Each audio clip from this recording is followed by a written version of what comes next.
Om Ajnanatimirandasya Jnananjanashalakaya Chakshurun Militam Yena Tasmai Shri Gurave Namaha.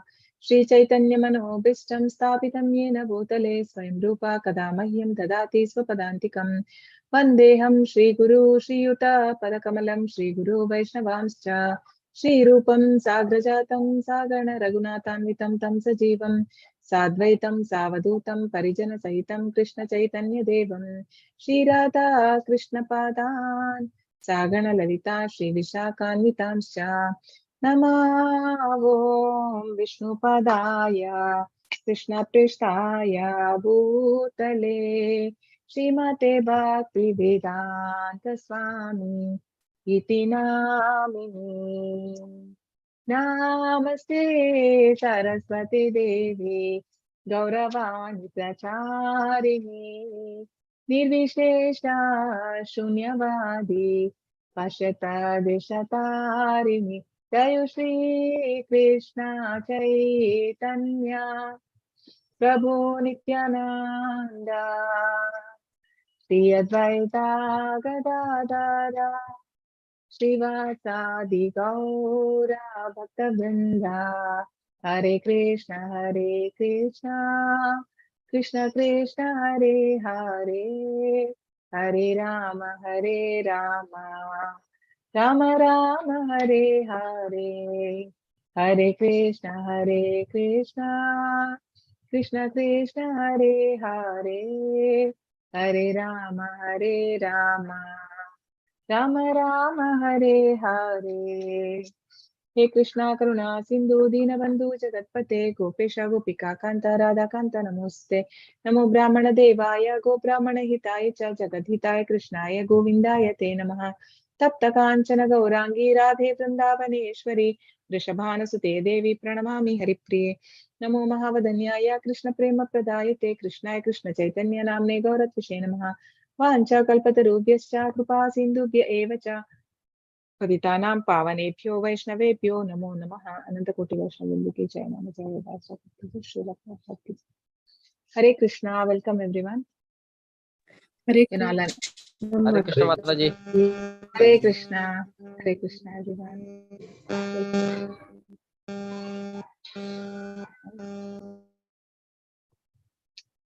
okay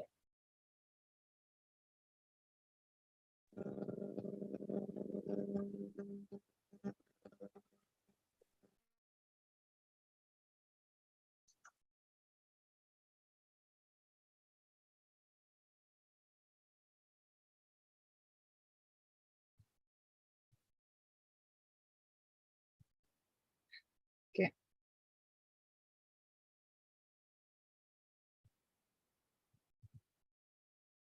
so I welcome everyone to level 2 of Bhagavad Gita, understanding Bhagavad Gita, and today we are in chapter 5, Karma Yoga, or also it is called Karma Sannyasa Yoga, some call as, and action in Krishna consciousness.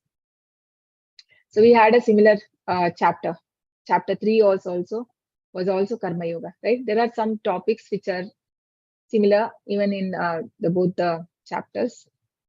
So all glories to Sri Sri Radha Govinda, and let's take their blessings. So we start. All glories to Srila Prabhupada. So this was the chapter 4 summary. So what did we see? So we had 5 sections and we saw knowledge about Krishna transcendental. So how the knowledge had come in disciplic succession, right?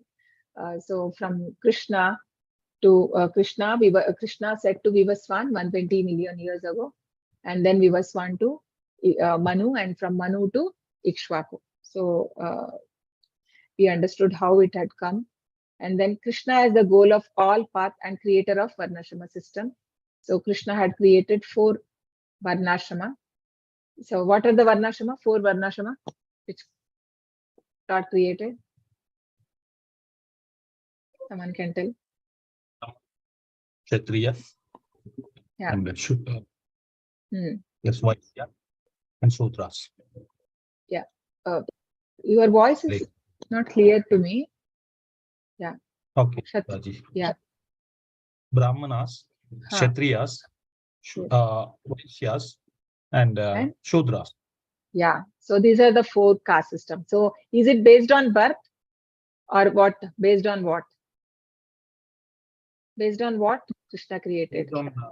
Based on their gunas, the kind of gunas they have, it is Yeah. divided on the basis of Yes. it. It is based on gunas and karma. Guna karma vibhagashaha. No? I created, Krishna says that I created this caste system. And now also we can see that these are prevailing. All type of people are there of different gunas, and that is required also for a society. And Krishna has made in such a way. And next we saw section 3, karma yoga, karmano hyapi bodhavyam. Like we studied about what is karma, what is vikarma, what is akarma. No? So different type of karma and how it can be entangling if we don't understand the karma in proper way. And then all sacrifices lead to transcendental knowledge. So different type of sacrifice we saw: sacrifice to demigod, and the sacrifice to Brahman, and sacrifice of sacrifice in the form of hearing. Hearing is also, Krishna says, it's also hearing is a sacrifice. Hearing and and controlling of senses, that is also kind of sacrifice. And swadhyaya, right? There are many different type of like Ashtanga yoga, Patanjali yoga. All these come under sacrifices. So what is the purpose of doing all this sacrifice? Because everything leads to transcendental knowledge. So the end goal is to know Krishna. That is the main goal of doing any of the sacrifice, right? And then summary of transcendental knowledge. What is the procedure of obtaining such knowledge is through surrendering to a guru, bona fide spiritual master. Tadviddhi pranipatena pariprashnena sevaya, right? So serving him. So by serving and by inquiring, so we understand this transcendental knowledge. So this was about chapter 4. So what we have 6 sections in chapter 5. So Nishkam Karma Yoga, easier than renouncing work. So Krishna explains in verses 1 to 6.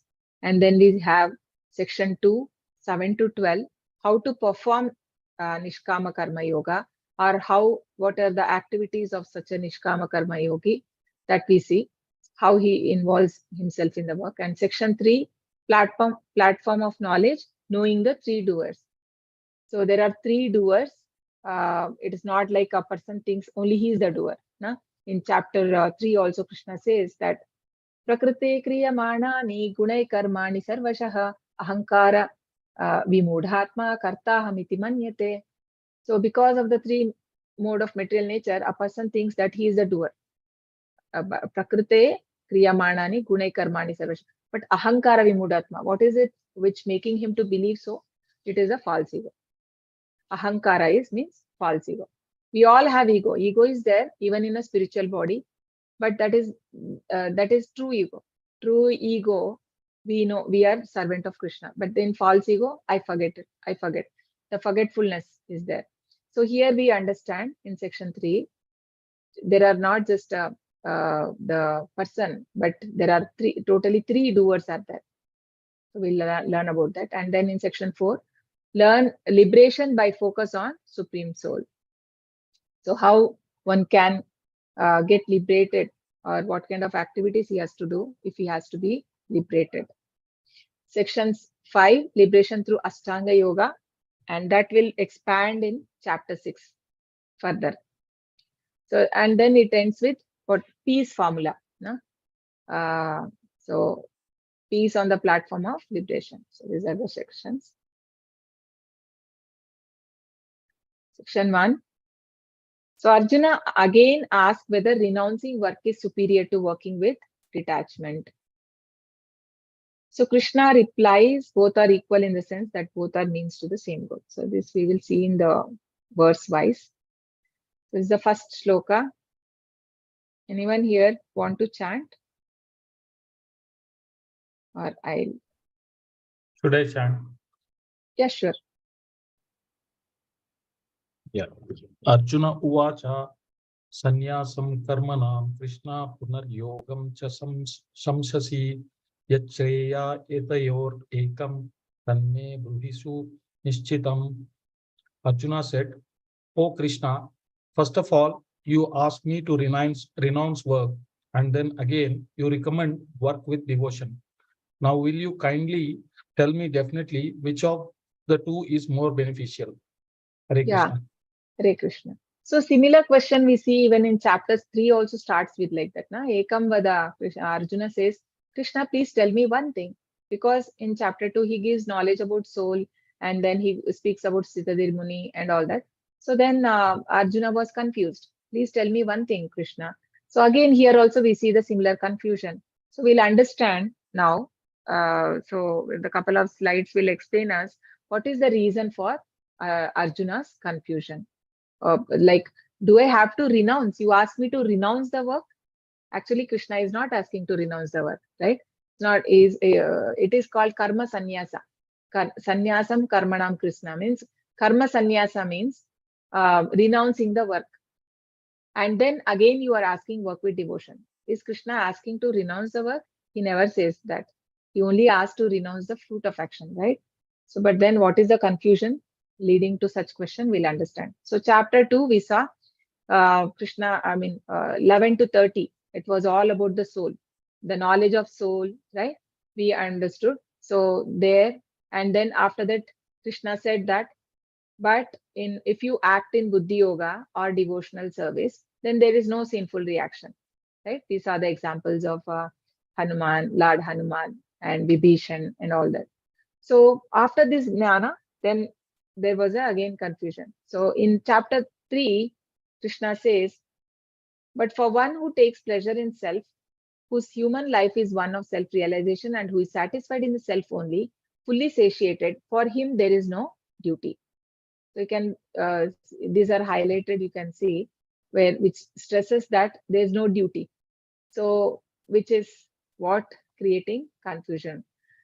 A self-realized man has no purpose to fulfill in the discharge of prescribed duties. So this is for a self-realized person, right? So Krishna is not this is not on a platform of varnashrama dharma, and Arjuna is still a kshatriya. He cannot because unless we are purified, we cannot come to this level. So here Krishna is talking about a self-realized person that he don't have to do any duty, nor has he any reason not to perform such work, nor has he any need to depend on or any other living entity. And after saying all that, towards the end of chapter 4, Krishna says that all sacrifices of work culminate in transcendental knowledge. So he says, O chastiser of enemy, the sacrifice performed in knowledge is better than the mere sacrifice of material possession. So whatever sacrifice we do with knowledge, if it is done, that is good, Krishna says. Without having it is better to have with knowledge. And after all, O son of Pritha, all sacrifice of work culminate in transcendental knowledge. So, and there are few more. Shraddha vallabhate jnanam tatparas sanyatendriyaha jnanam labdva param shatim achirena digacchati. A faithful man who is dedicated to transcendental knowledge, who subdues his senses, is eligible to achieve such knowledge. And having achieved it, he quickly attains the spiritual peace. So in this shloka, Krishna speaks about by developing knowledge, one can attain a peace. No? A faithful man who is dedicated to knowledge. So this is whenever there is a knowledge, so when Krishna speaks about transcendental knowledge, so he thinks that he sees that, so who subdues senses. So he feels that fighting is also sensual activity, right? So, yeah, Prabhu, you want to read?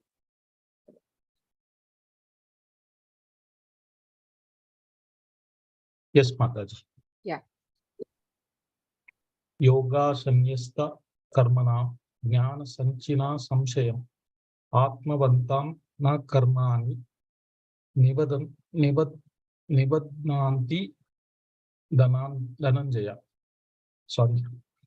one okay. who acts in devotional service, renouncing the fruits of his actions, and whose doubts have been destroyed by transcendental knowledge, is situated factually in the self. Thus, he is not bound by the reactions of work, O conqueror of riches. Hare Krishna. Hare Krishna. So in this shloka, so Krishna is saying that, I mean, you can renouncing karma, it's actually the fruitive activities Krishna talking about. So renouncing karma by jnana, by the knowledge. So this is again, it says that which is causing a confusion. So therefore, the doubts which have arisen in your heart out of ignorance should be slashed by weapon of knowledge, armed with yoga, O Bharata, stand and fight. And that towards the end, he says, you get up, get up and fight. So chapter 2, work through Buddhi Yoga. So Arjuna become confused. Jnana, renunciation or Buddhi Yoga or Nishkama Karma. In chapter 3, he asked, Ekam Vada, right? Because you're saying two different things. Let me know what should I do. Heard about Karma Yoga, Karma through Jnana. Action in inaction, inaction in action.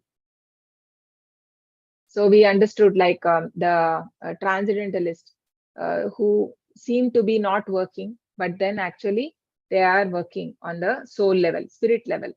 But the materialist, though he may look working whole day, but it is not working. So that is called action in inaction and inaction in action. So conclusion, glorifying transcendent, and towards the end he said, get up and fight. So all living beings, right, constantly making plans for the future. So this we will understand through. So thoughts are manifested in action. So for doing any plan, right, initially it starts with thought. So the thoughts, so we have to be very careful at the level of thoughts itself, because thoughts are going to get manifested in actions. Whatever you think, that the person is going to apply, right? Even a criminal also, before he want to, if he want to steal anything, he will have to plan, right? So it is, everything happens on thought level first, and then it comes to action. And then repeated action form habits. Habit make our character. Character determines our destiny. So then, what is this chapter teaching us? So how do we take in right direction? So this chapter we learn how can we take, I mean, there are steps which can lead to further entanglement, and there are steps which can lead to further liberation, right? Liberation, freedom, and tranquility. So thoughts become action. Action become our habit. So habit becomes character, and character becomes the destiny. So engaging in fruitive activity is a binding, but devotional services is said as it is liberated, right? So basically, how does this thought come? How our senses are engaged. Based on that, we get certain thought. So you all have heard, no, GIGO method: good in, good out; bad in, garbage in, garbage out. So whatever if you hear good things, if we read good things, if we watch good things, if we keep all our senses like that, then obviously our thoughts also will be good thoughts we get. So that is why the association of engaging our senses becomes very important in Krishna consciousness. So it all starts with, because it will give effect on our thoughts. So because the thoughts will become our action, and action becomes when the certain action on continuously we do, that become our habit, no? And the habits become our action, character, and character can define our destiny. So what is Arjuna's misunderstanding? Devotional service better than dry mental speculation. So Prabhupada says that in the chapter 2, so he gives the knowledge of soul described by Krishna. So basically there is a Sankhya Yoga where the impersonalist, they are interested only in mental speculation. They're not interested in devotional service, right? So they are interested in study of material nature, study of the soul, right? They don't come to the Lord. So they are only interested in that. So that is called as dry mental speculation. So, but and then we see prescribed duties has been explained, and entanglement of soul due to fruitive activities. So fruitive activities are nothing but which are given in the Vedas, right?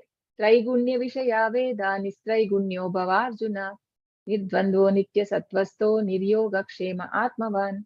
So how a soul can get entangled and will not be able to come out of cycle of birth and death because of his engagement in fruitive activities, right? So that should be avoided, how Krishna explains there. And how we can disentangle by devotional service also is explained. And in chapter 3, 17 to 18 explain no duty for a person in knowledge. Chapter 4, all sacrifices culminate in knowledge. And after giving all that knowledge, finally Krishna says that get up and fight. So this was the confusion. So what is the reason then Arjuna is still confused? Because it should be, we have to consider it as a plan of the Lord, right? It is Krishna's plan to keep Arjuna confused. Otherwise, how is the knowledge of Gita would be told? So why is Krishna doing so? For our benefit, right?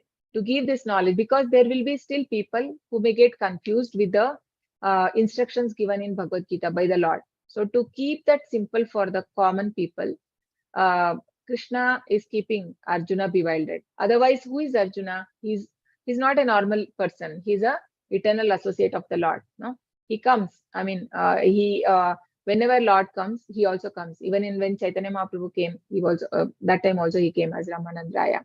And then when Krishna came in the Satyuga as Nara Narayana, right? Nara, when he became Narayana and he came, Arjuna was Nara. So this is for our benefit, to stress that work and renunciation are not opposite to each other. Rather, one must learn to work in renounced spirit. So it is not that work is opposite to renunciation, but even while working, one can be renounced. How is that? By not having attachment towards the fruits, right? Arjuna thinks that jnana implies the renunciation of work, and that knowledge and work, like light and darkness, are contradictory. Krishna emphasizes, however, that one in knowledge should also work. So even in chapter 3, he gives example of Janaka, King Janaka, right? So who was also on a liberated platform, yet they were working. So you say, Krishna says, Arjuna's confusion is here. So Krishna, you say work for sense activity must be given up. Fighting for a kingdom, even with knowledge of the soul, seems like a activity of senses to me. So he's thinking on a gross level, because while fighting, the senses are engaged.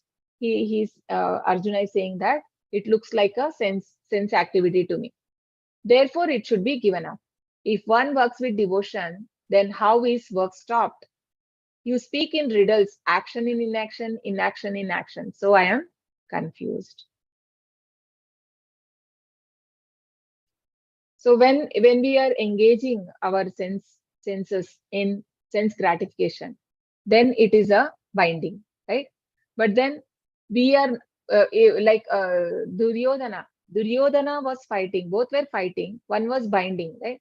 When Duryodhana was also fighting, Arjuna was fighting. But what Duryodhana was doing, it was a binding, because he was doing for his own sense gratification. He wanted the Hastinapur, and he didn't wanted to give up. So it was sense gratification. But then Arjuna was actually doing for Krishna. But Arjuna is in the understanding that he is doing for him, his happiness, his enjoyment. So which is better, work with devotion or renunciation of work? Santosh Prabhu.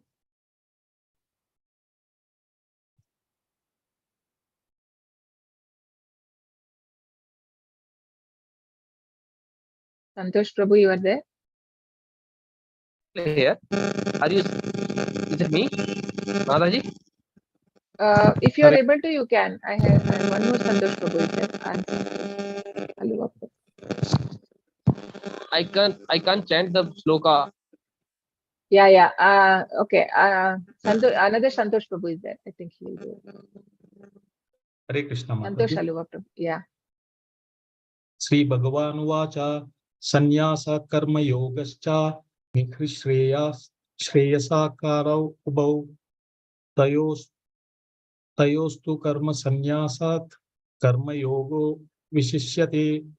The personality of Godhead replied, the renunciation of work and work in devotion are both good for liberation. But of the two, work in devotional service is better than renunciation of work. Hare Krishna Yeah. Mataji. Hare Krishna. So Krishna is saying that both are good. Renouncing the work and taking sannyas and working. I mean, that is also good. And you are working in devotion. Both are good. Both are leading to liberation. Both are good for liberation. But compared to both, devotional service is better. Why? Because in devotional service, it is through the process we get purified. But in sannyas, one has to get purified before he get liberated, and it is so much of endeavor is there, right? So it is not easy. And we see here in the picture Lord Krishna being worshipped during the Rajasuya Yajna performed by Maharaja Yudhishthira. So this sacrifice was also, he didn't do for his own satisfaction, because the demons do sacrifices for their selfish motives. They want some benefit. So for that they do the yajnas. But here Yudhishthira Maharaj was only doing to satisfy Lord Krishna. So it is not binding, right? So that is working in devotion. So we'll further Krishna says, Niyasya nitya sannyasi yo na dveshti na kamshati nirdvandvo hi mahabaho sukham bandhat pramuchyate. One who is neither hates nor desires the fruits of his activities is known to be always renounced. Such a person, free from all dualities, easily overcomes material bondage and is completely liberated. O mighty armed Arjuna. So when one is in understanding that nothing belongs to him, right? So then what is the need of any, why we have to renounce something when something really belongs to me, right? So if I know when I am born, I didn't get anything, right? So only we have come with our fate or karma. Apart from that, we didn't get anything. So everything is there, whatever we have in this world, we use it. And when we go, we leave everything and go, right? So what is their question of renouncing? So in this context, Srila Rupa Goswami Prabhupada says that prapanchikataya buddhya hari sambandhi vastunaha mumukshibihi parityago falgu vairagyam uchyate. So if we think, whatever is there in material world, if we are rejecting it, thinking that it is material and not using in the service of Lord, so such vairagya, such renunciation is not true renunciation, and it is called as falgu. Falgu means false renunciation. So for example, so there is a bank. So this is the famous example we give. So there is a bank and a person stands in front of a bank and he says that I renounce you. Okay. So we may think, oh, he's a mad person. How can he say that? Because in first place, it doesn't belong to him.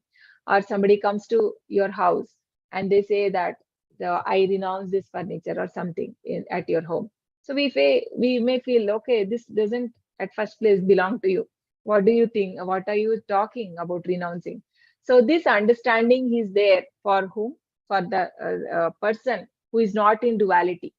So he never thinks that he has to renounce. So Prabhupada gives here in purport, one who is fully in Krishna consciousness, he is always a renouncer because he feels neither hatred nor desire for the result of his action.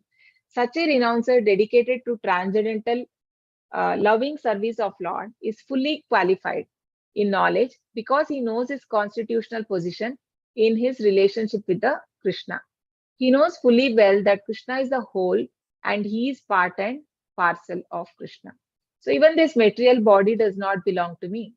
So Krishna has given me. So whatever body I have got, I have to try to use it in Lord's service. So based on our karmas we have got. So we are fortunate that we have got human life. Only in human life you can do devotional service. So we have to make it use in Krishna service. Even some committing suicide or harming the body also is, Krishna does not approve that, because Krishna is there at super soul in our heart, right? And also this body is given by the Lord. When Sanatana Goswami, he had full wound in his body and at once, and then he wanted, when Chaitanya Mahaprabhu used to come to him and embrace him every day, so he used to feel very embracing, like he used to feel like, oh, my body is not good and Chaitanya Mahaprabhu is getting contaminated by embracing me. So he felt like he wanted to commit suicide. He got a thought, and Krishna, Chaitanya Mahaprabhu is Krishna himself, no? Shri Krishna Chaitanya, Radha Krishna Nahi Anya. So he could know that what is he thinking in mind. So his thoughts he could see, and then he called him and he said, what are you thinking? You're thinking about committing suicide? What right do you have on your body? This body belongs to me, right? So body also does not belong to me. So what is that I am going to renounce? So this perfect understanding is there to such person. So there are two types of sannyasis. One is Mayavadi sannyasi, who is renouncing everything, and one is Vaishnava sannyasi, who is not renouncing, but they are working in devotion, right? You see here. So in Mayavadi sannyasis, they need prior purification by prescribed methods. So these methods we'll see in the chapter 6. What are the methods purification? So through Ashtanga Yoga, no? So many things are there. So one has to practice all that. But process itself is purifying. So the devotional process, what are the 9 devotional process which is recommended in Bhakti Yoga?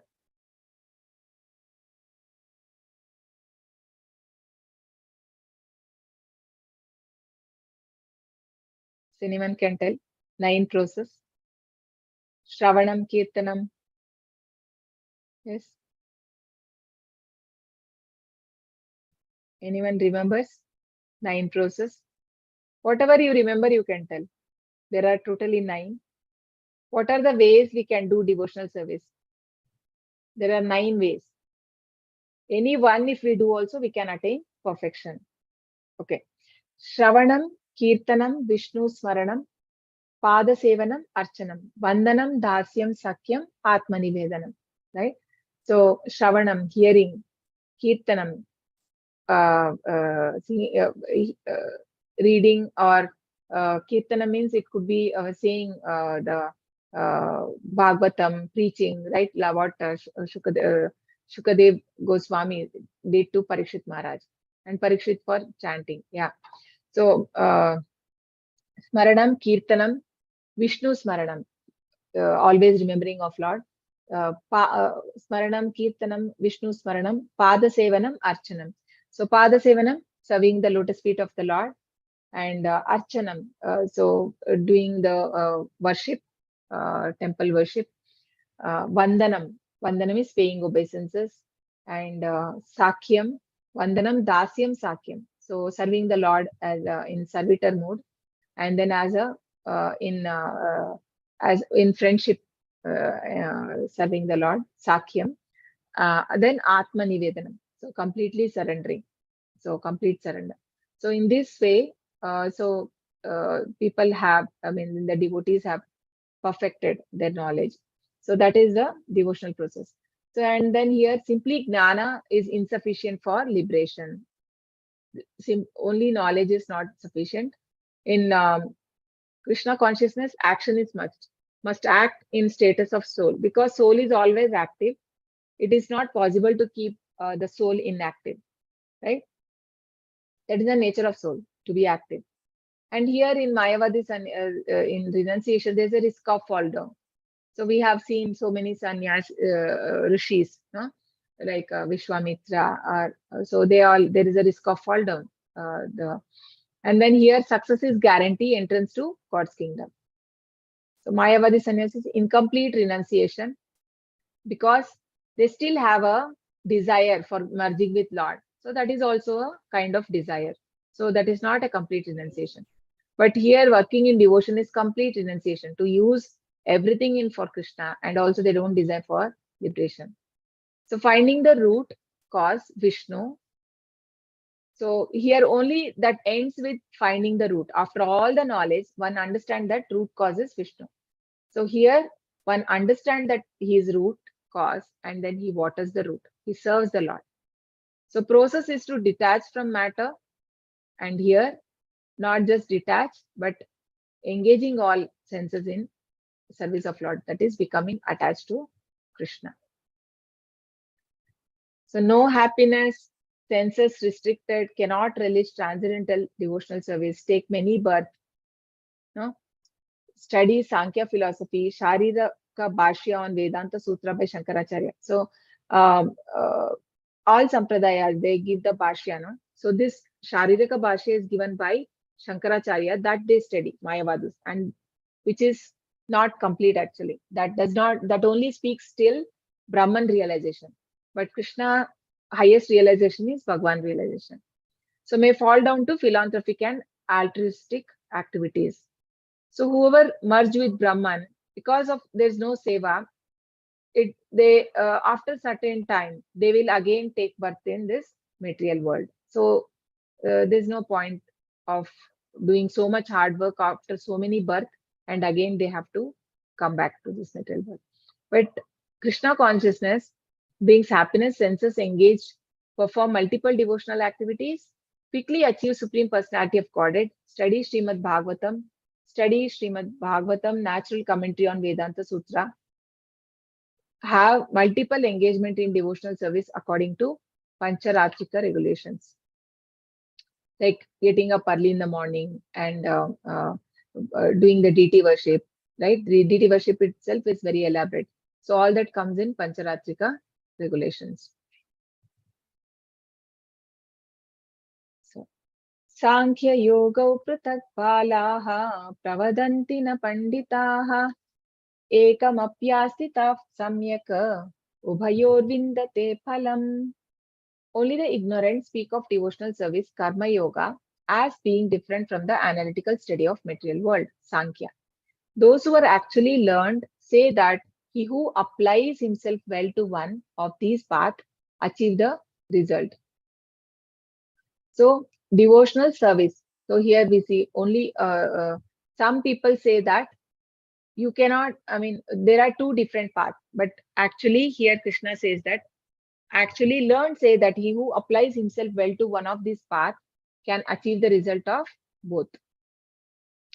So, and then one who knows that position reached by means of analytical study can also be attained by devotional service, and who therefore sees analytical study and devotional service to be on the same level, things cease as they are. So once here it is said that they were Mayavadi sannyasis, they feel more into jnana. They think that developing of knowledge is more important than just devotional service. So once Chaitanya Mahaprabhu, right? So Chaitanya Mahaprabhu was also told that why are you, Mayavadi sannyasi, he says, Prakashananda Saraswati, he says, Chaitanya Mahaprabhu, that why are you always like a sentimentalist, just chanting the holy name, right? Always chanting. Why don't you read some shastras and get some knowledge? So he don't know that he has all the knowledge, because Chaitanya Mahaprabhu was called as Nimai Pandit when he was small. So he was, then Chaitanya Mahaprabhu says that my guru has told me that you are a full number one. Full number one in the sense you are not qualified to learn Vedas. So better you engage in chanting and dancing and reading. You cannot read the Vedanta. So he says like that. So actually, it is not for Chaitanya Mahaprabhu. It is for us. We are not eligible. We are not qualified to understand the Vedas. So its easy way is devotional service, because Krishna reveals himself when we serve him, right? So for a normal person, it is not possible to cultivate understand the Vedic knowledge.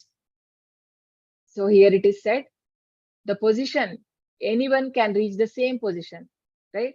So even the devotee, without doing all those studies, just by engaging in devotional service, he can get all that benefits which the person can otherwise get from cultivation of knowledge. So Lord Krishna says karma sannyasa and karma yoga are same. So how? So in Sankhya Yoga or Jnana Yoga or Karma Sannyasa, all the three are same. So what does it person do?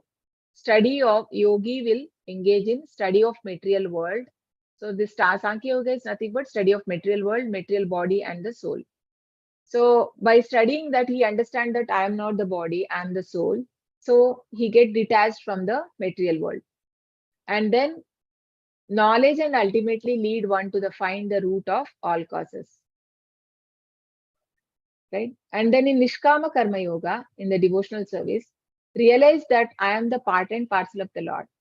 So he realized that Mamai Vamsha Jivaloka Sanatana. Krishna says that you are my part and parcel.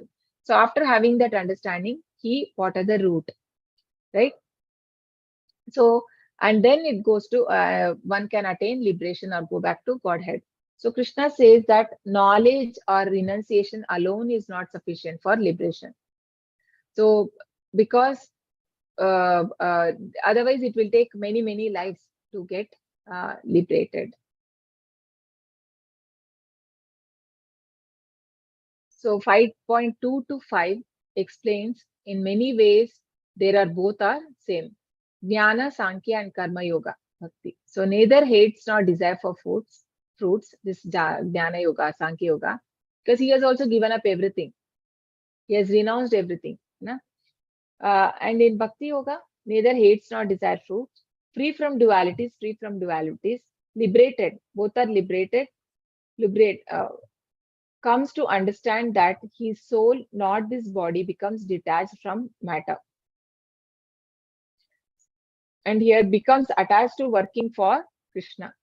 Because it is easy for us to get attached. It is difficult to not being attached, because we are forcefully against nature we do when we are controlling, controlling all the senses, controlling the breathing and all that. Na? That is not, that does not come easy for living entities, for human beings. So that is not actually recommended. If someone can read this.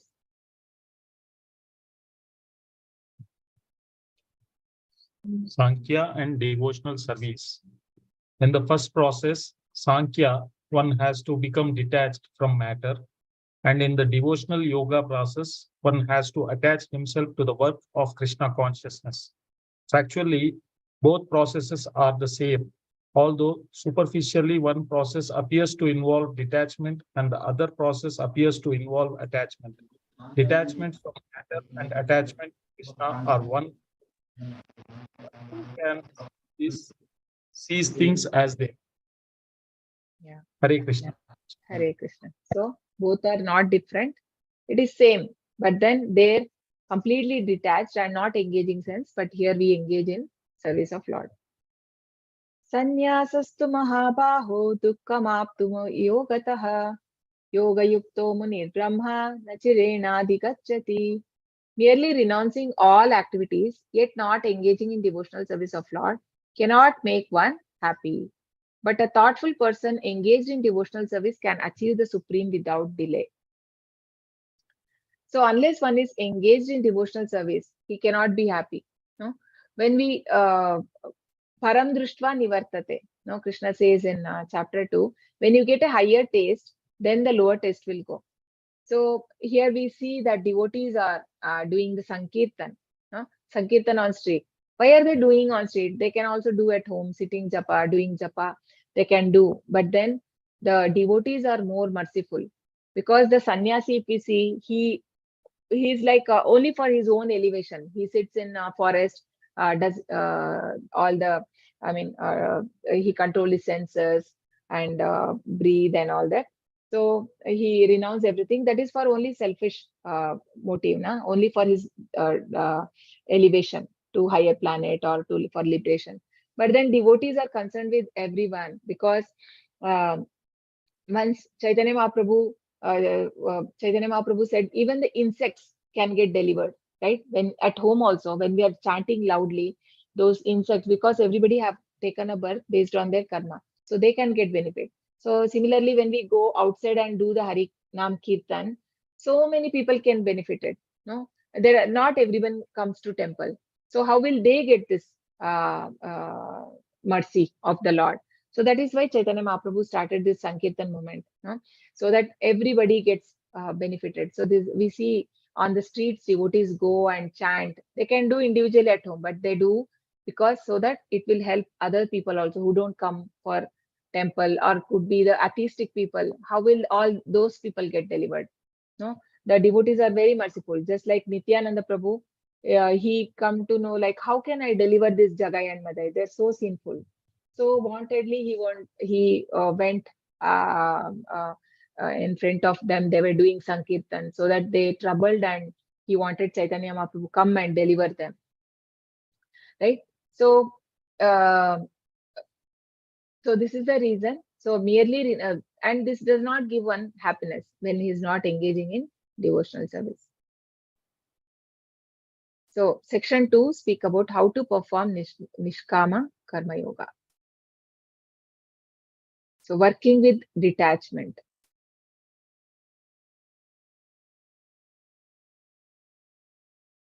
One performing Nishkama Karma Yoga identifies neither with his body nor the activities that his body performs. By his detached action, he is freed from action of his activities.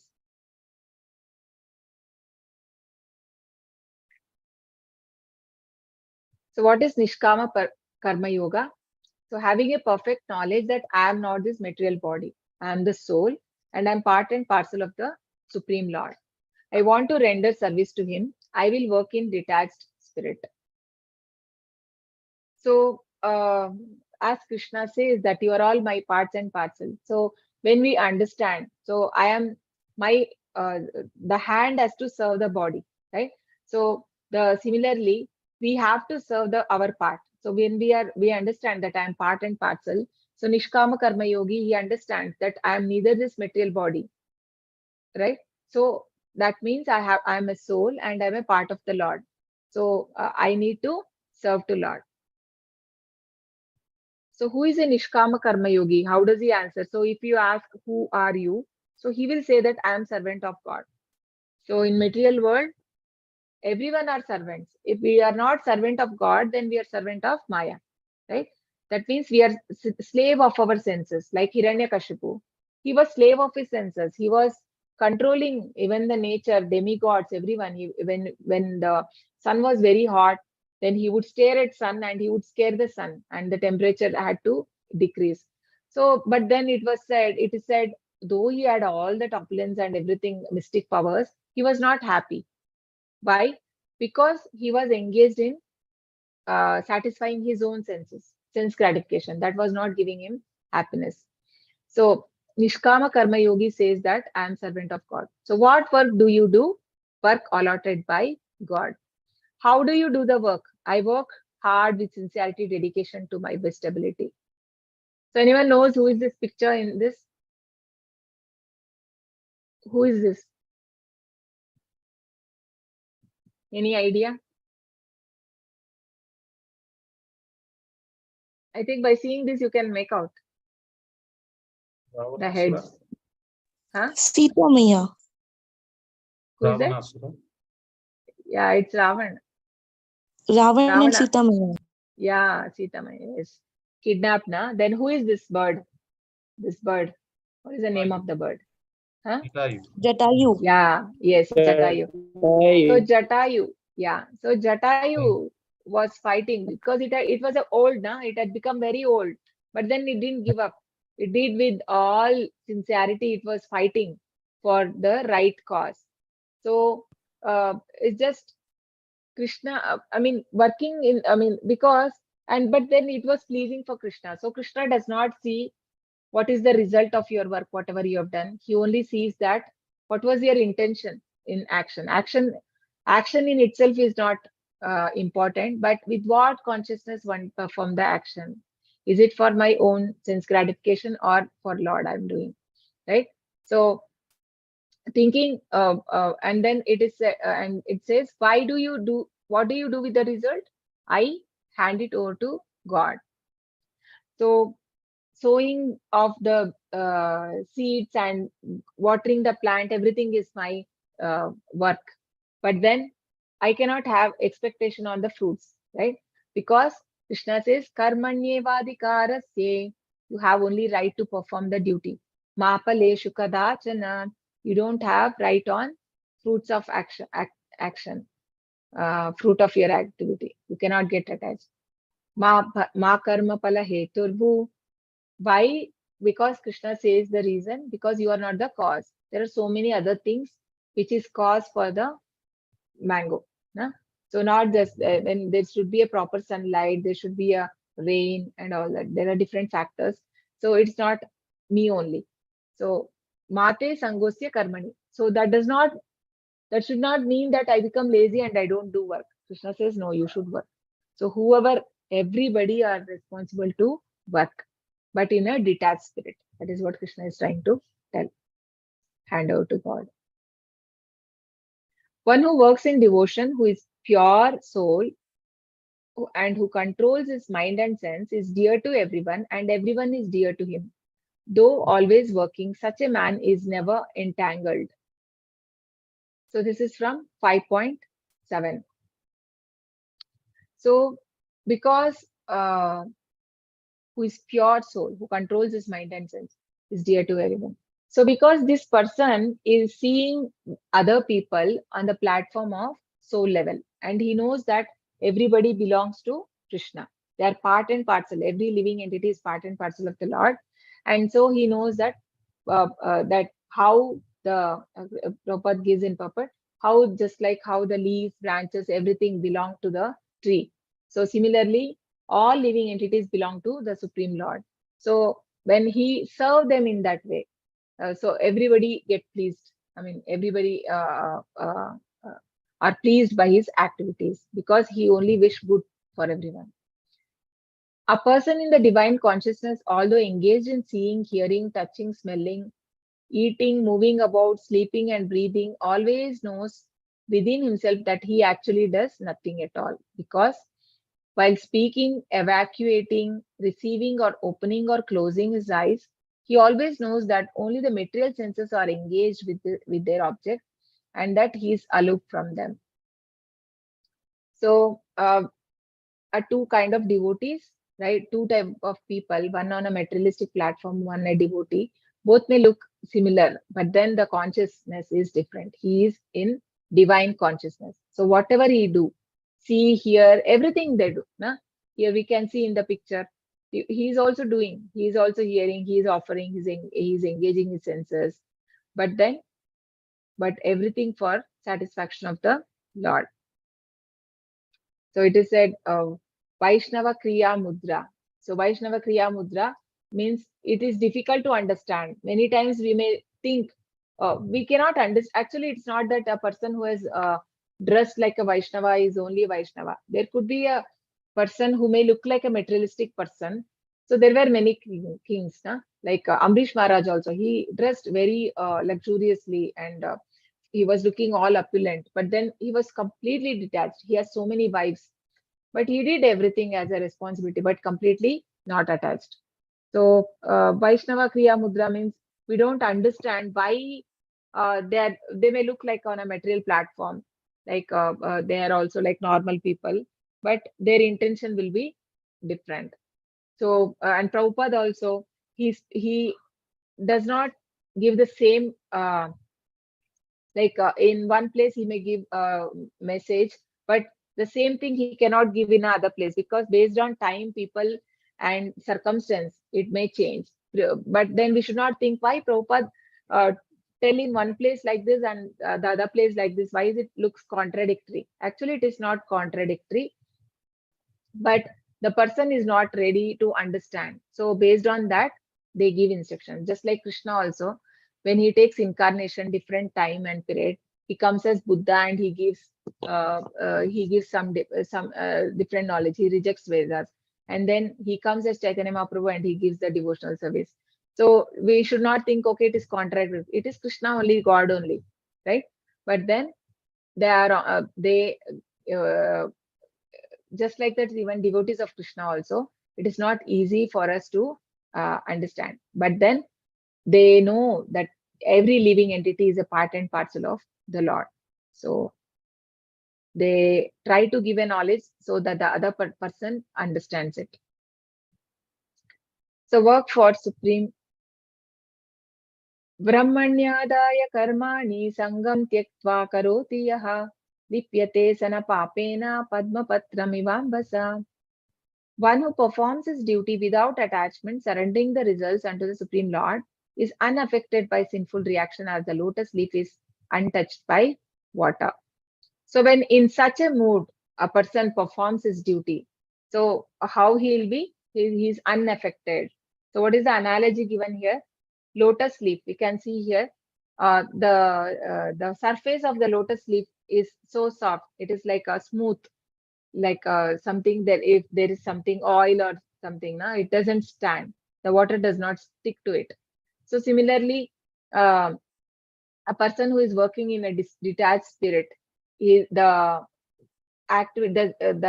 effect of whatever activities he do, it does not bind him. And then next shloka explains why does such person engage in that activities. Kayena manasa buddhya kevalairindrayairapi yogina karma kurvanti sangam tyaktvatma shuddhaye. The yogis abandoning attachment act with body, mind, intelligence, and even with the senses only for purpose of purification. So why is he performing? Though he's on a liberated platform, Prabhupada also. He was on but then why does he perform? But because for the purification. So it said Prabhupada during when he became very sick during the last days of his last days. So he was still writing Bhagavatam, and he was not able to have proper food also. So Prabhupada says to his devotees that I have brought this Krishna consciousness still far. So now you don't spoil this. So take care of the thing. I mean, take care of it nicely, and you can handle it yourself. Then they say that no, Prabhupada, you have to still be there. You have to complete writing all Bhagavatam. Then Prabhupada says, no, that is fine. I will be there. But even if I don't do, then there is no loss because you are all intelligent. You know everything. You can complete it. Actually, Prabhupada only wrote till 10th canto, right? And after that, devotees wrote. So Prabhupada was not there after that. And Prabhupada said at that time that I want to dedicate more into writing. So leave me, don't bring the financial related matters to me. And I can only survive just with some fruit and milk. I don't want even food because nowadays I don't feel hungry.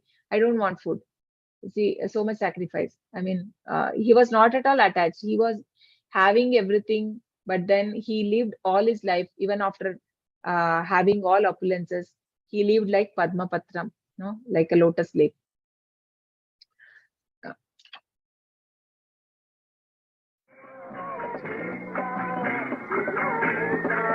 So this is actually Prabhupada in America, Tompkins Park, where initially he started. So every day, 2 to 5, he used to go to park and chant. That's how from there he got many devotees. So why this in this way, what we can understand, Prabhupada, like in such a opulent country, wherever there is full of opulence everywhere, where he sees like people are rich, but then it was not attractive for Prabhupada. He remained so detached. It didn't make him happy. Actually, on contrary, he was feeling sad. I mean, he asked Krishna, why did you bring me here to this hell? When he landed and he saw that people are so much engrossed in sense gratification, he thought like, how can I give Krishna Prema to these people? I mean, they're not in a position to understand. So how can I give them this knowledge? So that was the spirit. How he, remaining in material world, he remained detached. Yukta karma palam tyaktva shantimapnoti naishtikim ayukta kama karena phale sakto nibhadyate. Okay. The steadily devoted soul attains unadulterated peace because he offers the fruit of his activities, all activities to me. Whereas a person who is not in union with divine, who is greedy for fruit of his labor, become entangled. Right? So this explains about karma yoga versus karma. So performing action without detachment can lead to liberation. And performing action without attachment can lead to liberation. And if we are attached to our actions, then it can be binding. No, so it's not. It's basically on what consciousness the action is performed that becomes important. So we can see here the person engaged in sinful activities. Obviously, he becomes entangled. There's no room for liberation. He has to come again, and we can see here he has to take a birth of an animal, because Paramatma is there. He sees, okay, this is your interest, so you better become a hog or a pig in the next life. So Krishna consciousness and body consciousness, steadily devoted soul offers the result to me. Others are greedy for fruits of labor return. So in regards, fall down due to fruity work. Okay, anyone knows this story? Can explain? Who knows this? I think you all have heard this in level 1. Anyone can explain this story? Mrigas fall down due to fruitive activities. How by engaging in so-called pious activities also can make one fall down. This is the example of Durga, the King Durga. Hare Krishna. No one?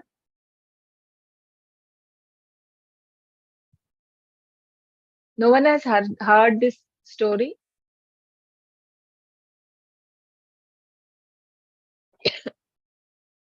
Yes, Aishwarya Mataji. No.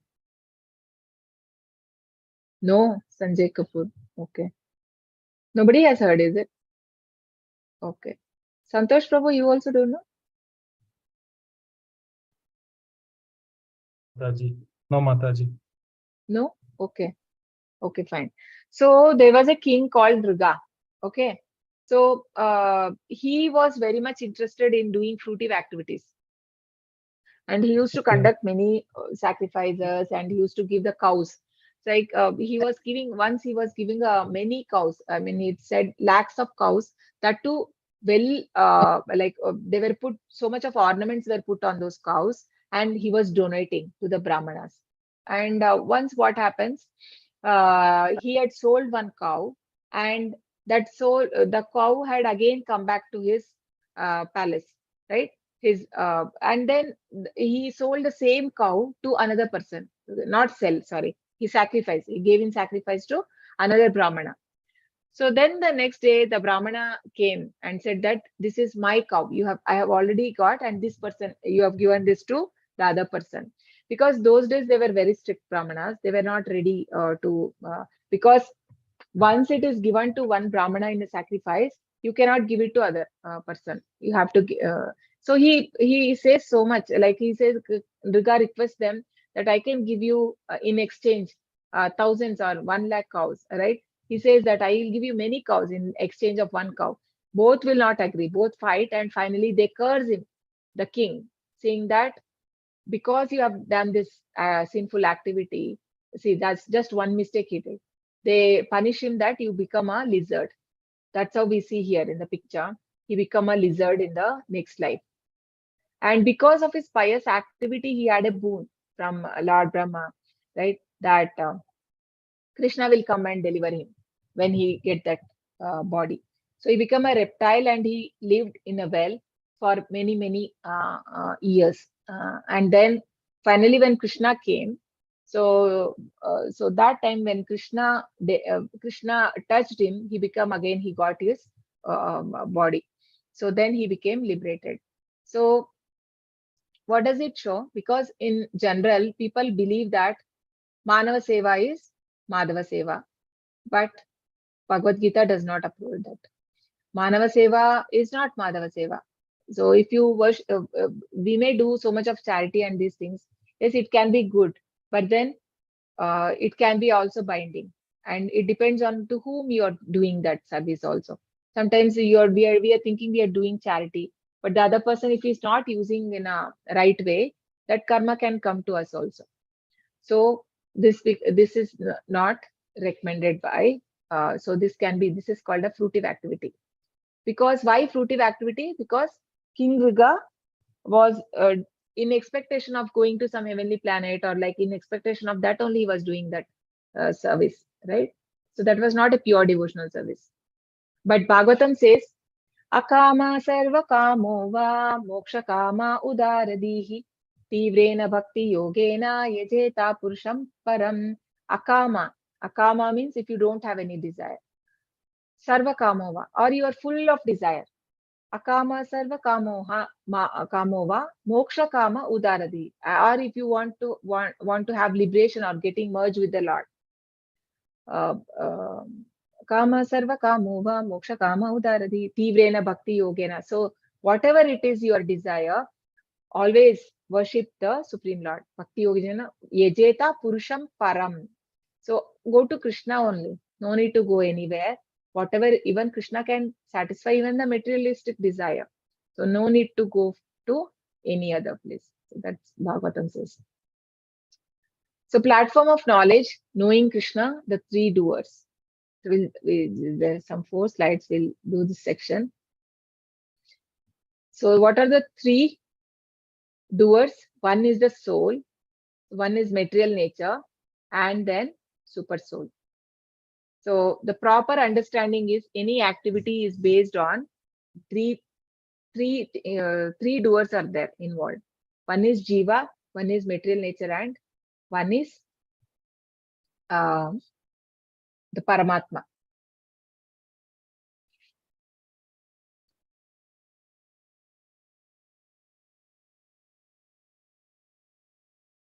Sarva karma. So now doer 1. Sarva karmani manasa sanyasyaste sukham vashi navadvare pure dehi naiva kurvanna karayan. When the embodied living being controls his nature and mentally renounces all action, he resides happily in the city of 9 gates, the material body, neither working nor causing work to be done. So what is the 9 gates?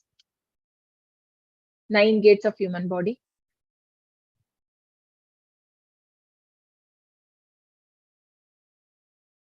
Hare Krishna. What are the 9 gates? This body, material body, is said to be a city of 9 gates. What are the 9 gates? So, 2 eyes. Yeah. 2 eyes, 2 holes of nose, 2 ears. Yeah. And Ears, mouth. One mouth, the anus, and the genitals. Yeah. So these are the 9 gates. So when a person is engaged in pious activity, it is said on the higher, goes from the high, the whole. I mean the gates. But if engaged in the low, very sinful activities, then the Atma goes from the lower gates. Then the person will take birth in the lower species. It is said. So here it is said, when the embodied living being control his nature and mentally renounce all action, then he can be happy even while, so not required that he has to be liberated to be happy. But even in being in material body also, that person can be happy when he's working on soul level. So knowledge of the 3 doers.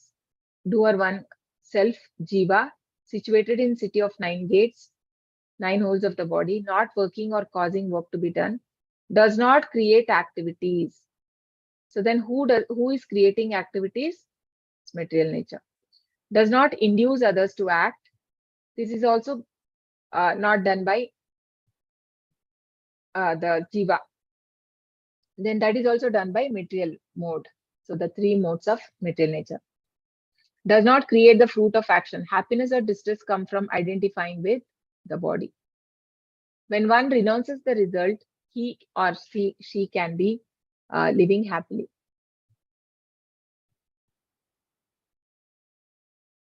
So this is the doer 2 and doer 3. So doer 2, embodied spirit, master of the city of body, does not create activities, nor does he induce people to act, nor he create the fruit of action. All this is enacted by mode of material nature.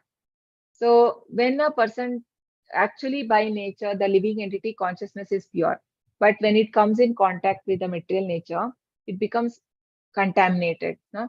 So whatever activities we do, so the soul is only desiring. But the activities are carried by the three modes of material nature. So based on its association from many lives, the person has certain kind of nature. So that is the three mode of nature only is making the person to act. So does that mean that soul is not doing anything, not responsible for anything? No, we do have, because it is the one which is desiring on the thought level, thought or contemplating on something, and the desire it is having. So soul is also responsible. That is why soul also suffers. It has to go through so many lives when it makes wrong desires or wrong attachments. And the third doer is the soul, super soul. Nor does the Supreme Lord assume anyone's sinful or pious activities. Embodied beings, however, are bewildered because of ignorance, which cover their real knowledge. So when we are in the Bhagavatam states that when we are about to take birth, Krishna will reveal himself in mother's womb, and he show our 100 birth, previous birth. And we see all that, and then we realize, we cry, the baby cries that what so many sinful things I have done in so many lives. Then it says Krishna that, Krishna, this will be my last birth. I will do devotional service and I will come back to you. Right? But then what happens when we come into the lap of Maya? We forget everything. We forget Krishna, and we start identifying with the body. So, but then Krishna is not responsible for all the whatever activity we do, sinful or pious. Though it is said, like a blade of grass does not move without will of Krishna, right? But then how to understand this?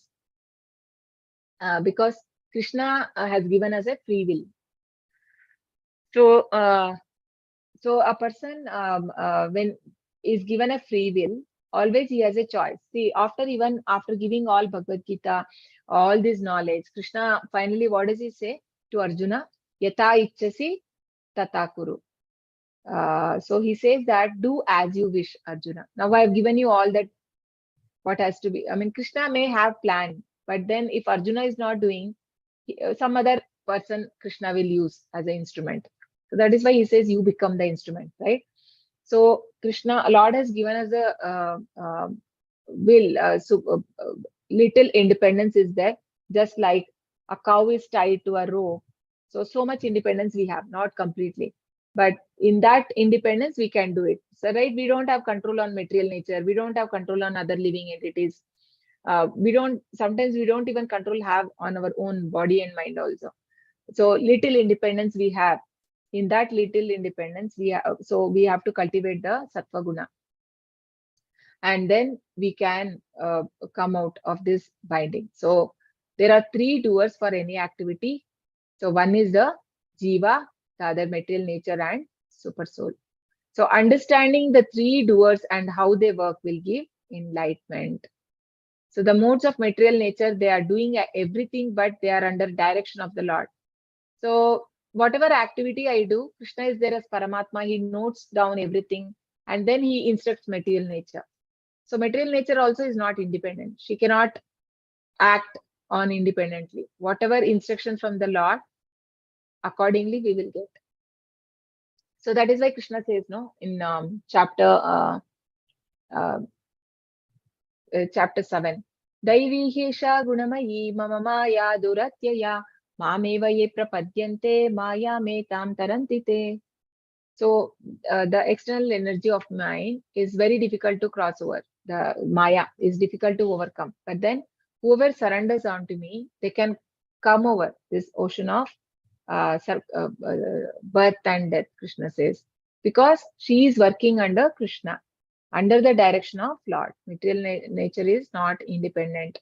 And Prabhupada says, gives an example of the milk bags that a goat has. So there is no milk there, but only it is like it does not give any milk. So similarly, Krishna glances on material nature, that Bhagavatam says. Only then he glances and he impregnates the Mahavishnu, right? He impregnates the material universe. So without that, it is a dead material. So material nature by itself cannot do anything. So super soul is sanctioning but aloof. The Lord does not take responsibility for anyone's pious or impious activity. The soul desires. The Lord does not interfere. So it is I am wishing. So if I am wishing, I want to eat non-veg, right? So what can Krishna do? He will give me such a body so that I can easily eat, because the body is made to eat non-veg. I'll get an animal body where I can very easily attack some lower animal and I can eat it. So that was my desire. So I can't blame the Lord. The Lord, because human body is not has been given for a higher purpose. The Lord sanctions these desires at the living entity as the living entity desires. And Prabhupada says that whatever, if somebody is always swimming and in water, no? Prabhupada says that he will become a water entity as a fish. So, so based on our interest, Krishna grants. And the Lord sanctions these desires as the living entity desires. Then the modes carry things out. So then accordingly, material nature will do the thing. So this we will see in chapter 13, how exactly these things are carried out by material nature.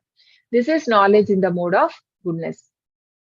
So we can see in this picture, who is the doer? Who is the doer? Can someone tell? Who is the doer? Jiva. Okay. Only the Jiva is the doer? Atma and material nature. So, yeah. So all the three, no? It's not one is the doer. So Jiva is, what is Jiva doing? It is desiring. So Paramatma is observing everything. So Super Soul verifies and sanctions based on, does this Jiva deserve to get this desire fulfilled? Many times whatever we desire, we don't get it, because we say that, we hear also people saying that, okay, Krishna, when God's mercy was not there, he didn't desire to give, that is why he didn't get. No, we may desire, but man proposes, God disposes, they say, right? So not necessary every time Krishna approves. He only gives if we are deserving. So after receiving super soul order, material nature through three modes, Sattva, Raja, Tama, fulfills Jiva's desire. So she has to work as per Krishna's instruction. So she try to fulfill it. So comparing soul and super soul. So the soul is also eternal, super soul is eternal. Nityo nityanam, chetanas chetananam, eko vapi bahunam, vidadati kaman. So both are eternal, and Krishna is blissful. Sorry, soul is blissful but suffers when covered by Maya because of my forgetfulness that I am the soul. Super soul is always blissful and above the three modes. Cognizant of his body. I am aware only what is happening in my body, but super soul is cognizant of all bodies. And I am Anu. The soul is Anu, atomic, but the super soul is Vibhu or omniscient. And the soul has a minute independence to desire, but is dependent upon super soul to fulfill desires. But super soul is completely independent. Krishna is Farat. He also appears in this world out of his own internal potency. He's not dependent on anyone. Our birth is based on our karma, right? But Krishna is not so. So Katha Upanishad refers to two birds sitting in a tree. So this tree is compared to our body, and both are sitting in the heart. So one is super soul and one is the soul. So the jiva is going on tasting the different fruits of the tree, and the super soul is waiting, right? The Krishna is waiting there. So when will he turn his face to me so that I can help him? No? Whenever we turn towards Krishna, then Krishna will help us to how, he will give us the right knowledge, how we can go back to Krishna.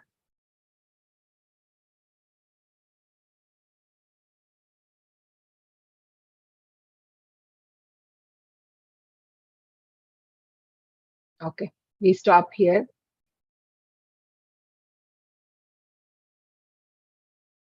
Okay, any questions? Or okay, please do mark attendance, everyone. Hare Krishna.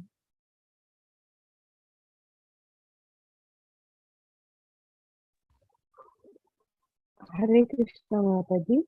Hare Krishna. Yes, Mataji. Mataji, actually, I'm attending this class for a second time. Should I attend the quiz again, or how is it so, Mataji? If you have not, have you got the certificate already? Have you completed all 18 chapters? Yes, Mataji. Last time only I have completed, but repeatedly I'm attending classes. Okay. Then your wish, Mataji. Your wish. You may attend or not attend because you have the certificate, right? So no need to attend if you, If Okay, you wish, you Mataji. may. Otherwise, no need. Okay. Okay, Mataji. Hare Krishna. Hare Krishna. Mataji, Mataji, the same doubt about quiz. When we attend the answers, it's saying like all our answers are correct. But does it actually get marked after that, or is it the marking? That's it. Is it not showing you the answers when you go wrong? Or It doesn't say it's wrong, Mataji. It just says like this is the answer. Sometimes we are correct, sometimes we might be wrong. But it doesn't say like your answer is wrong or something. every like time it says right, is it? Yes. For example, there are 10 questions. It says, yeah, you got 10 on 10.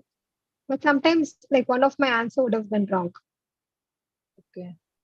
Yeah. Oh. I have not seen that, Mataji. Let me check. Let me check. Is any Maybe. screenshots, Mataji, of the thing? Yeah, you can share to me. Yeah, I'll share it with you. Yes, Mataji. Okay. Hare Krishna. Hare Krishna. Anyone else? Yes, Santosh Prabhu. Hare Krishna. two birds on a tree. This last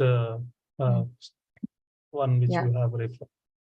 Is it from same chapter or it is somewhere? This also comes in chapter 15 also. Okay. I think it comes in chapter 15 also. I don't remember if this is there in the puppet.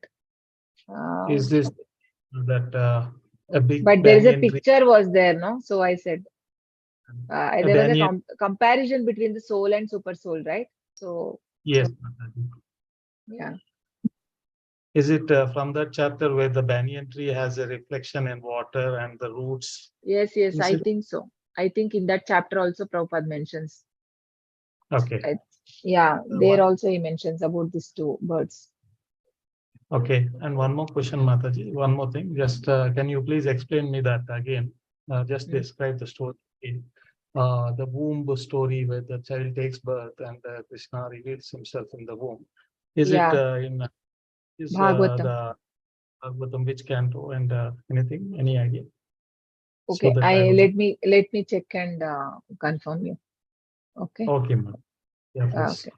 I'm not very sure about which canto. Let me come back to you. I will give you that details. Maybe third canto. I'm not sure. Third or fifth. I'm not sure. Let me come back to you. Not in third, I believe. I will give you the details. Hare Krishna. Hare Krishna. Hare Krishna. Yes, Hare Mataji. Krishna, Digant Prabhu. Yeah. Hare Krishna. Hare Yeah. Krishna Mataji. See, you Yeah. missed out two basic points in this chapter. The first Okay. is the connecting point between both chapters, chapter 3 and chapter 5. They're the same, right? The only difference is in chapter 5, it says Krishna consciousness, right? Karma yoga and then action Nishkam. 1 second. Okay, so the first text of 3.1 says, which is better, work in devotion or renunciation of work? That is being further, in detail, we study in chapter 5. Okay, now in this particular chapter, what you missed out was, this was the point, although you have touched it at the very end, the last slide you did touch it, but then I'm really worried about things that the notes you use of AD is basically it? famous.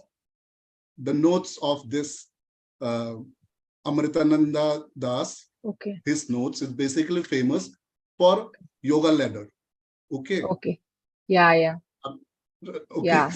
So, Okay. and plus this particular, all this, the PPTs which you are showing, it's just till 1 to 5. Okay. Chapter 1 to 5. Okay. After 5, there are no PPTs.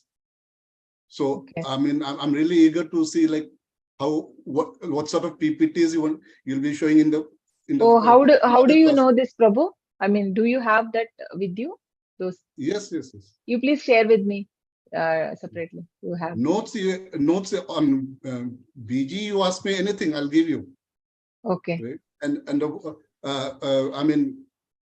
the most famous one is, it is of GPD. So why is it that after 6 it is not there? Actually, I don't have so much idea about this PPTs, because we have already got these PPTs made, and we have it. So yes. I've checked I the don't other. know what is the source actually. You are talking about the source. Yes, so that I'll share with you. Plus, out here, Yes, there some was one point you particular wanted to mention, right? Something I missed. You said. Yes. Yeah. See, I just forgot. Maybe I'll tomorrow. I'll just note it down and I'll share with you, right? Sure. But that was one thing that you missed out. What is that? Yoga ladder?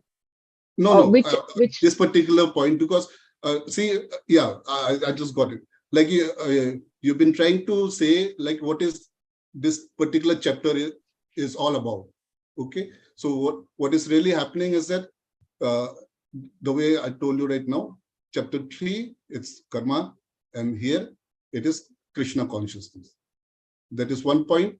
The second point is that let's say let's say you do some karma, okay, and it turns out to be a sin. Because of that sin, there is a situation that has arisen, right? Now, like if you go and meet an astrologer, the astrologer can only say like on what date it will be done and what will be, on which time. He'll tell you all those things, right?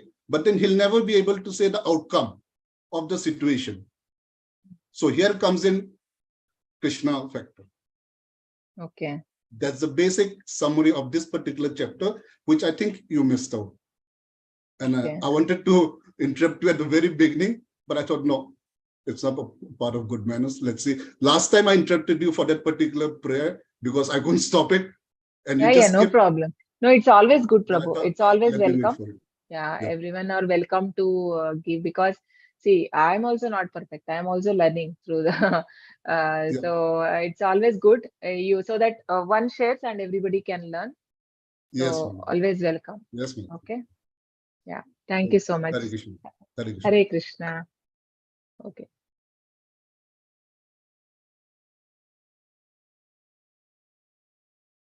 Okay. So any other questions, or we can continue tomorrow?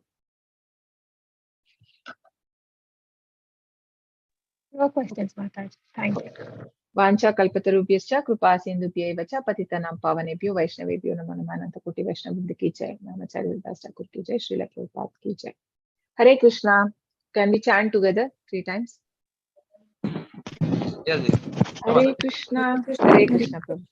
Hare Krishna, Hare Krishna, Hare Krishna Krishna, Krishna, Hare Krishna Hare, Hare Hare, Hare Rama, Hare Hare Rama, Rama, Rama Hare Rama, Hare Rama, Rama Hare. Rama, Hare Hare, Hare Hare Krishna, Hare Krishna, Hare Krishna, Krishna, Krishna Krishna Krishna, Hare Krishna, Hare, Hare Hare, Hare Rama, Hare Hare Rama, Hare Rama, Rama Rama, Rama Rama, Rama, Hare Hare Hare. Hare. Hare Hare Krishna, Krishna, Hare Krishna, Hare Krishna Krishna, Krishna, Hare Krishna Hare, Krishna, Hare Hare Hare, Rama, Hare Hare Rama, Rama, Rama Hare Rama, Rama, Hare Rama Rama. Rama, Hare. Thank you so much. Thanks for joining. Hare Krishna. Okay, please do take all the quiz and complete it. And you can read the topics, and if you have any doubts tomorrow after the class, we can take. Okay. Hare Krishna. Thank you so much. Hare Krishna, Mataji. Hare Hare Krishna. Krishna, Mata. Hare Krishna.